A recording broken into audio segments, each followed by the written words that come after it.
В Страсбурге сегодня стартовала осенняя сессия Парламентской ассамблеи Совета Европы. Одним из главных вопросов повестки дня является обсуждение регламента принятия решений ассамблеи относительно полномочий национальных делегаций и права на голосование, сообщает собственный корреспондент Укринформа в Страсбурге.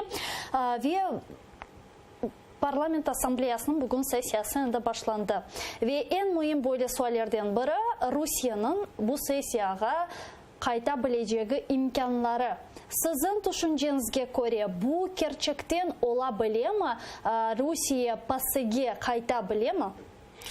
Дело в том, что здесь, когда мы говорим о Парламентской ассамблее Совета Европы, мы должны четко понимать, что Российская Федерация, она была или является, просто приостановили их представительство в Парламентской ассамблее в связи с агрессией в 2014 году в отношении Украины. И на протяжении практически всех этих лет, и 2014, 2015, 2016 год, были постоянные внутренние споры. Есть сторонники того, что они не обязательно могут быть пророссийскими. Европейские некоторые политики говорят о том, что нам все равно нужно не обрывать мосты, нам все равно нужно иметь площадку для взаимодействия или для коммуникации с Российской Федерацией, для того, чтобы постоянно обозначать те проблемы, которые она создает, и те нарушения, которые она осуществляет. С другой стороны, мы видим в том числе и российское лобби в этом процессе. Ну и, честно говоря, давайте будем говорить и о том, что Российская Федерация является одним из, не одним, каждый свой взнос делает. И достаточно высокая доля у Российской Федерации в содержании или финансировании Парламентской ассамблеи Совета Европы. Поэтому здесь однозначно этот процесс идет. Но это есть какие-то определенные силы в Парламентской ассамблее Совета Европы, которые она финансирует и стимулирует? Нет, она официально. Она официально выделяет, финансирует, как и другие государства, финансирует деятельность Парламентской ассамблеи Совета Европы. То есть Парламентская ассамблея – это представители делегаций парламентов разных стран Европы, которые непосредственно собираются на зимнюю, летнюю, осеннюю и весеннюю сессии и, соответственно, обсуждают ряд вопросов, которые связаны и в том числе с правами человека, и так далее. Поэтому здесь очень так активно начала муссировать этот вопрос Российская Федерация снова. Понятно, что Российской Федерации необходимо, скажем, оказывать давление и влияние на такие международные авторитетные организации, а мы знаем, что Парламентская ассамблея Совета Европы – это институт Совета Европы, потому что и ОБСЕ – это тоже институция Совета Европы, ряд организаций.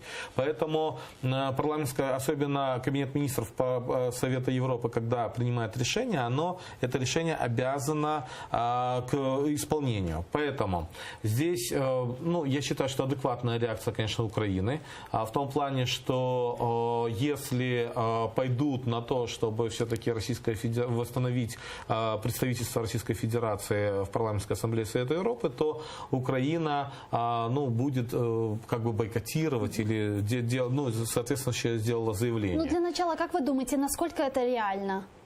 Что представительство Российской Федерации вернется? Учитывая то, что определенные процессы происходят в Европе, мы неоднократно здесь с вами в студии говорили, да, к примеру, прошли выборы совсем недавно в Латвии. Да. Это одна из прибалтийских республик, и, к сожалению, большая часть прошли пророссийские политические силы в Сейм Латвии. При всем том, конечно, они не смогут сильно повлиять на курс Латвийской республики, но при всем том это сигналы. Это сигналы, в том числе подобная ситуация произошла, не подобная, но в какой-то степени и в Италии, когда пророссийские силы начинают приходить в структуры национальных парламентов. Или вспомним опять же альтернативу для Германии. Да? Это немецкая правая партия, которая в принципе поддерживается и финансируется Российской Федерацией. И поэтому мы видим, что Российская Федерация не успокоилась. успокаивается. Она будет делать все, чтобы с помощью вот этих национальных парламентов, которые представлены в парламентской ассамблее, это очень хорошая для нее площадка, для того, чтобы, опять же, сломать тот процесс, который сегодня действительно начинает душить Россию. А это санкции и так далее. И как раз-таки вот борьба за вот эту площадку, как парламентская ассамблея Совета Европы, конечно, будет продолжаться. Российская Федерация будет вкладывать огромные ресурсы, как официально будет постараться вносить, так и неофициально, то есть подкупая определенных депутатов парламентов стран, которые являются членами парламентской ассамблеи. Поэтому здесь я думаю, что это большая роль как дипломатических структур Украины.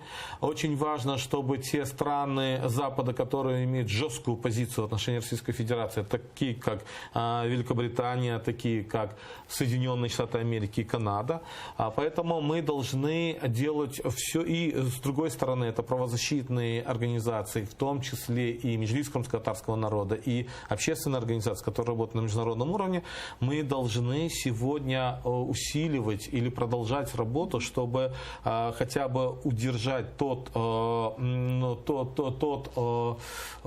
пул, да, или тот процесс санкционный в отношении Российской Федерации. Но и с другой стороны мы видим, что Великобритания на самом деле не останавливается, а санкционные процессы, они продолжаются, и они будут усиливаться. Как вы думаете, все же, если представительство Российской Федерации вернется в парламентскую ассамблею Совета Европы, что тогда будет, что должна сделать Украина? Но Украина заявила о том, что она выйдет или приостановит свое участие в парламентской ассамблее Совета Европы. При всем том, я не знаю, насколько правильно будет приостанавливать вообще, потому что, опять же, мы должны понимать, что это международная площадка. Но это уже снятие санкций. Но это не снятие санкций, это санкции в рамках ПАСЕ, да. Ну, да. Это снятие санкций в рамках ПАСЕ и признание Российской Федерации. С другой стороны, мы еще пока имеем достаточно сторонников для того, чтобы все-таки не допустить этот процесс. И те акции, которые в том числе и начинаются в рамках осенней сессии, они как раз-таки и направлены на то, чтобы привлечь больше внимания, скажем, депутатов, представленных в парламентской ассамблее. Я думаю, что все-таки разум восторжествует, и у России этот раз не удастся все-таки вернуться. Хотя я еще раз повторюсь, когда общаешься с политиками европейскими некоторыми, которые объясняют, что нам все равно нужно общаться и контактировать и с депутатами Российской Думы, нам нужно влиять на их мнение, нам нужно именно таким образом менять ситуацию в Российской Федерации. Но мы же понимаем, насколько Российская Федерация спецслужбы контролируют тех людей, даже которых они направляют. И даже если мы возьмем любую международную площадку, даже они контролируют общественные организации, когда сидит представитель, условно, МИД Российской Федерации, и чуть ли не и ФСБ, и, соответственно, чуть ли не за ниточку дергает, кто что должен сказать и когда должен сказать. Поэтому борьба продолжается, мы должны это понимать, и от нас очень важно любой визит в европейскую страну или в любую другую очень тщательно подготовленный. Это должны быть качественные доклады, качественные презентации для того, чтобы нас больше воспринимали, понимали нашу проблему с нашей позиции.